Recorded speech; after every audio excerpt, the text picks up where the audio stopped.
Seguimos adelante en este tiempo de televisión en directo saludando a nuestro próximo invitado, conocido ya en esta casa porque nos cuenta cosas súper interesantes. Desde la psiquiatría analizamos y abordamos los temas a veces muy complicados de resolver porque, como se suele decir, cada persona es un mundo, pero dentro de ese mundo pueden haber tantas variantes y tantas variables que a veces no sabemos por qué reaccionamos de determinada manera. Eduardo Vera, psiquiatra, buenas noches. ¿Qué tal? Buenas noches, Dani. Gracias ¿Cómo por estás? invitarme. Gracias por estar con nosotros, de verdad. Bien. Aquí siempre muy bien estoy contigo. Eduardo, cuando decimos cada persona es un mundo, vamos, quien se inventó esa frase acertó, vamos, al 100%, porque es complicado, si a veces no nos entendemos nosotros mismos, cómo después de largos procesos de estudio uno puede empezar a definir ciertos patrones de conducta que te derivan a veces en finales desastrosos como el tema del que vamos a hablar a continuación, que es el suicidio.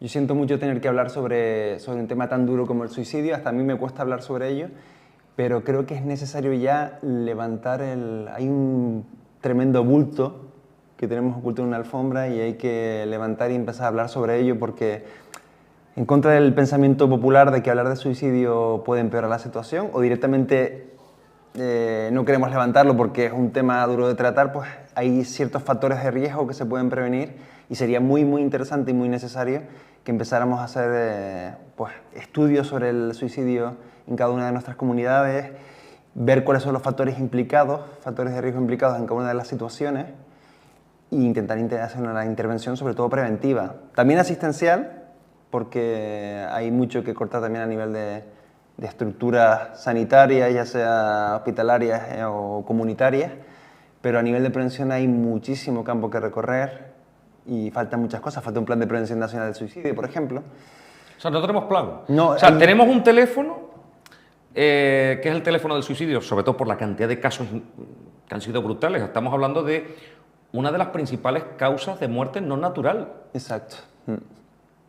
Tenemos pues, estrategias de las comunidades o planes estratégicos de las comunidades, pero no hay un pacto por la prevención del suicidio a nivel nacional, como tampoco hay un plan por la salud mental a nivel nacional. Sí es verdad que está transferida la competencia a las comunidades autónomas, pero sería muy interesante, por ejemplo, hacer campañas de prevención con campañas audiovisuales. Entonces, Eduardo, ¿de qué nos sirve tener ese teléfono para prevenir el tema del suicidio? El teléfono ha ayudado muchísimo porque basta saber que tienes un recurso en el cual llamar y poder que alguien te conteste, está muy bien. El tema es que, con todo mi respeto, porque son gente además muy implicada, yo he tratado con ellos en muchos encuentros de reuniones así por ayuntamientos y demás y del gobierno de Canarias. Son voluntarios, la mayoría de ellos no profesionalizados, y es muy interesante porque si tuvieran, por lo menos, ya que no hay psiquiatras ni psicólogos para cubrir esas grandes demandas que tiene la sociedad actual, hay una campaña de captación de psiquiatras y psicólogos por todas las comunidades, que nos estamos quedando sin psiquiatras y psicólogos y enfermeras de salud mental aquí en la propia comunidad, que sí que lo tratamos ahora, pues por lo menos que reciban cursos periódicos para estar bien formados y hacer intervenciones realmente terapéuticas y no voluntariosas, quiero decir, con voluntad, ¿sí? Con empatía, bien dirigidas, pero también coordinadas con expertos especialistas en el tema. Suicidio, sobre todo, si miramos los ratios de edad, ¿cuáles serían las edades más afectadas? La edad más afectada sigue siendo los mayores de 65 años. ¿Mayores de 65? Sí. ¿Por? Sí, por dolor crónico, depresiones resistentes al tratamiento, soledad no deseada, que es un fenómeno que se está dando muchísimo. Por la edad tienes mayor probabilidad de tener situaciones estresantes en tu vida que te hayan marcado, pero el incremento que es acuciante, que da bastante miedo, es ese 33% de aumento en la conducta suicida de menores de 16 años. Pero es una locura. En cifras del 2022. Todavía no salió el 2023. O sea, hemos pasado la barrera de los 4.227 suicidios a nivel nacional. Teníamos la barrera psicológica de no superar los 4.000. En época prepandemia estamos en 3.700, 3.900 y este año, este año salieron los datos de 2022 y tenemos 4.227 suicidios consumados. Más los no declarados, porque hay muchos suicidios que no son declarados. ¿A qué te refieres con que no son declarados? La familia, a lo mejor por estigma, el suicidio es un tema tabú. Es algo que va contra natura, vamos, que alguien supere su, digamos, su instinto de supervivencia y quiera quitarse la vida. Ya eso es difícil de dirigir por cualquier persona. Pero hay un montón de gente que directamente tiene patologías crónicas y deja de tratarse, gente anciana, para dejarse morir. Hay cantidad de gente que se precipita con un coche desde un acantilado y no se hace lo que se llama una autopsia psicológica, sino directamente se parte de la base que fue un accidente de tráfico.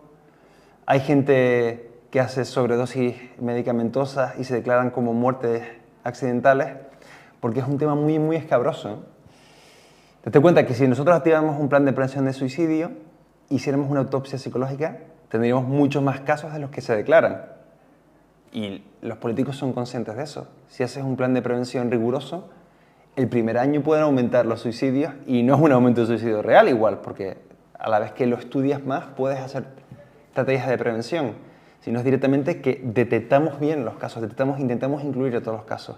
Si un familiar supiera que, por ejemplo, puede tener un apoyo psicológico cuando su familiar se ha suicidado por parte de algún estamento público y que por favor cuente cuáles fueron los factores de riesgo que llevaron a su hijo a cometer ese suicidio o a ese familiar, pues podemos abordar mejor si esos factores suicidas están en esa población en concreto, podemos dar un soporte a la familia y podemos hacer una estimación más real del número de suicidios que hay en la sociedad. Claro, pero aquella persona que dice no estoy ilusionado, quiero quitarme la vida, ¿cómo le puedes ayudar? Porque como a veces decimos, es una delgada línea la que separa estar vivo a tomar una decisión de la que a veces ya en el último segundo te arrepientes, pero ya no hay marcha atrás. Yo siempre digo algo que es que la angustia es muy mentirosa.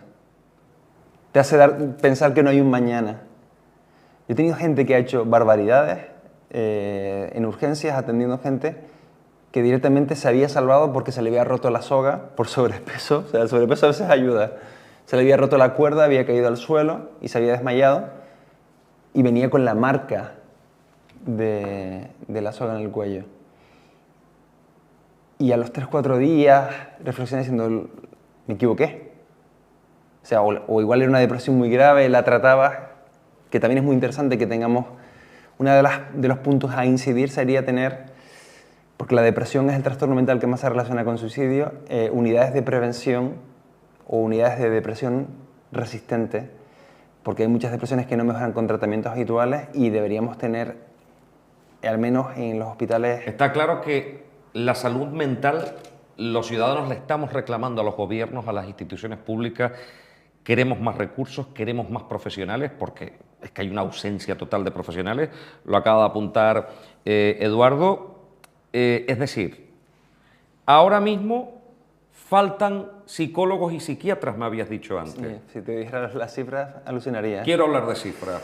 El estándar europeo es que tengamos al menos 18 psiquiatras por cada 100.000 habitantes. La media española son 8 por cada 100.000 habitantes.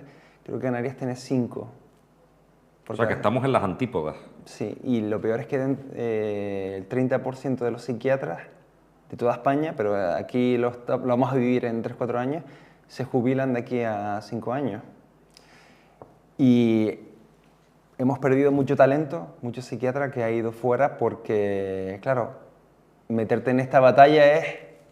El sistema necesita sacar los casos adelante y es entrar a una consulta que a lo mejor tiene 15 pacientes muy graves que encima crean mucha frustración al profesional porque a lo mejor lo estás atendiendo y dice, es un caso grave que debería seguir, pero es que tengo tanto volumen que no lo puedo seguir hasta dentro de 3 meses.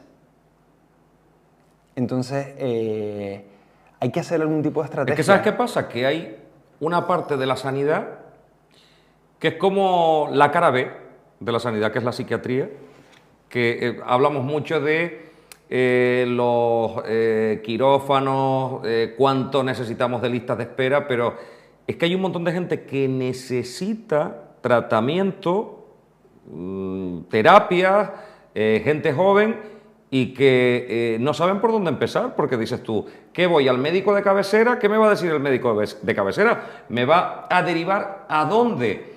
Porque es que yo no sé cuántos psicólogos hay en cada centro de salud.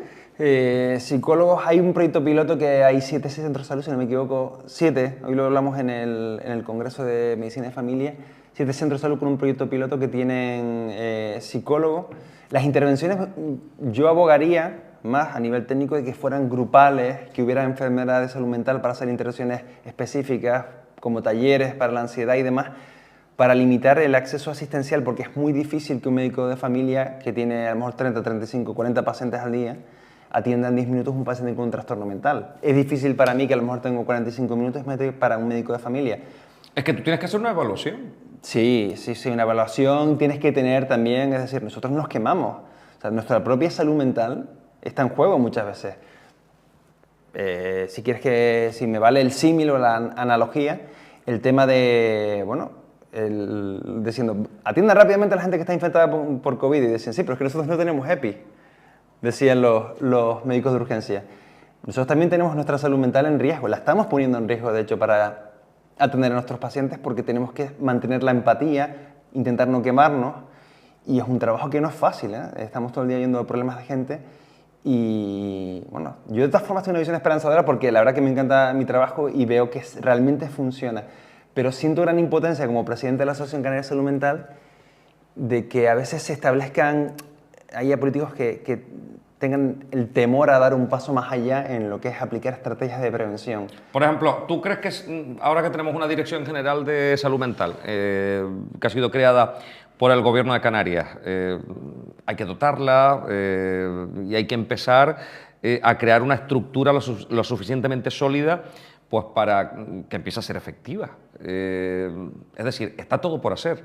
Tenemos una Dirección General, pero está todo por hacer. Sí. Ahora mismo están intentando ya el criterio este de enfermo mental, paciente... Es que el consumo es tan habitual ya de cannabis, por ejemplo, es tan habitual que ya se habla directamente de patología dual. Entonces, ha sido un movimiento estratégico del Gobierno de Canarias, pero claro, hay problemas técnicos, incluso de tener perfil técnico. Fernando Gómez Pamo, él está súper involucrado. Me he reunido varias veces con él, lo aseguro, lo digo aquí públicamente, está súper implicado en la realidad de este tema.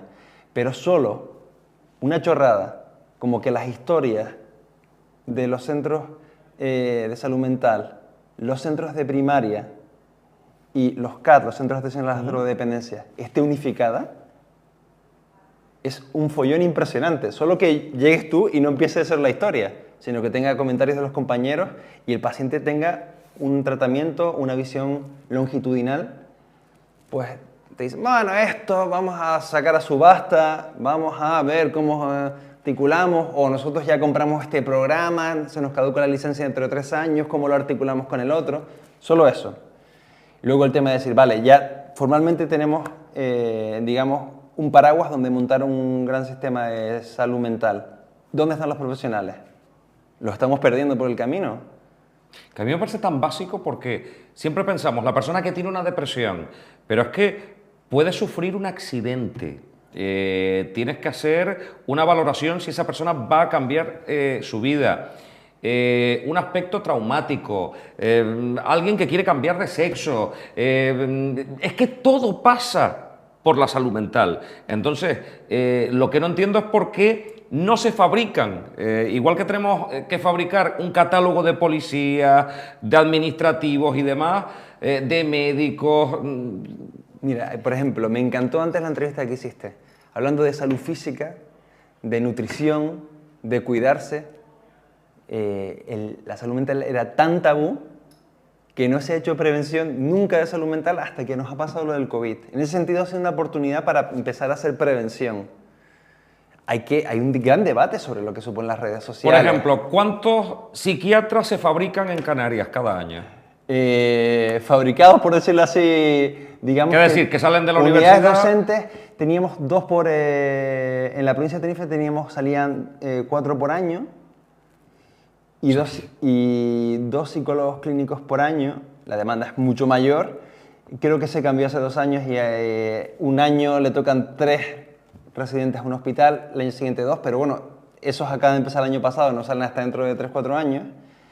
Y entonces sí, vale, tenemos un gran problema, estamos en una guerra, hasta una emergencia tal que le estamos pasando las competencias de salud mental hasta casos muy graves a los médicos de atención primaria, pero ya es que se la estamos pasando directamente a los profesores y a los educadores porque no hay forma de paliar esto.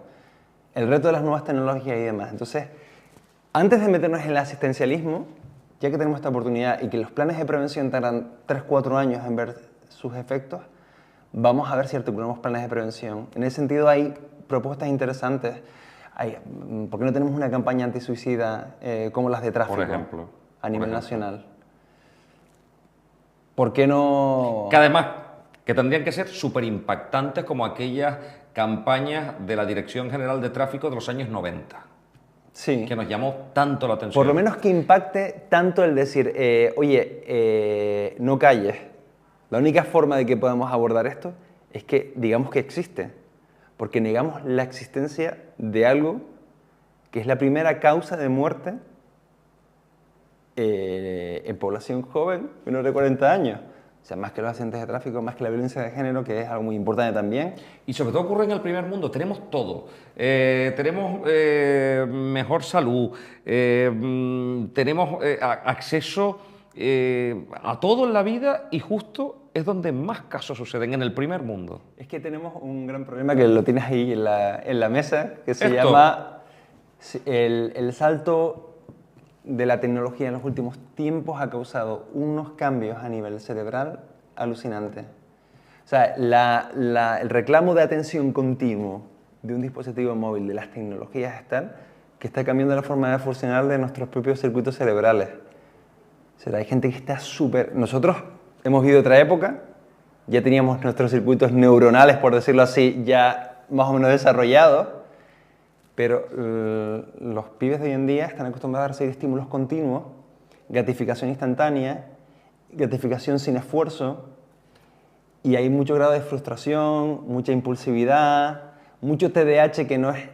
Porque el TDAH es una patología, los trastornos de déficit de atención era más hereditaria, ahora es más funcional. A la gente le cuesta atenderte una conversación más de 30 segundos. Los pibes jóvenes... O sea, que hay que hacer terapias para desintoxicarnos de esto. Hay que dar información. O sea, yo no prohibiría, pero sí haría campañas en el sentido de decir, oye, pues igual tenemos que activar un dispositivo parental a los menores en los cuales a partir de cierto tiempo conectado, que parece que no, pero funciona, el Instagram se te ponga en blanco y negro. Pues mira... Por ejemplo. Me encantaría, me sumo a la moción. Hemos llegado al final, Eduardo. Me ha parecido súper interesante la charla de hoy y ojalá esto no solo llegue a la ciudadanía en general, sino sobre todo a aquellos que tienen que tomar decisiones con nuestro dinero, que son nuestros representantes, que son los que depende tomar decisiones importantes, ¿no? Creo que están mucho más sensibilizados. Yo estoy contento porque hay algunos acercamientos para hacer...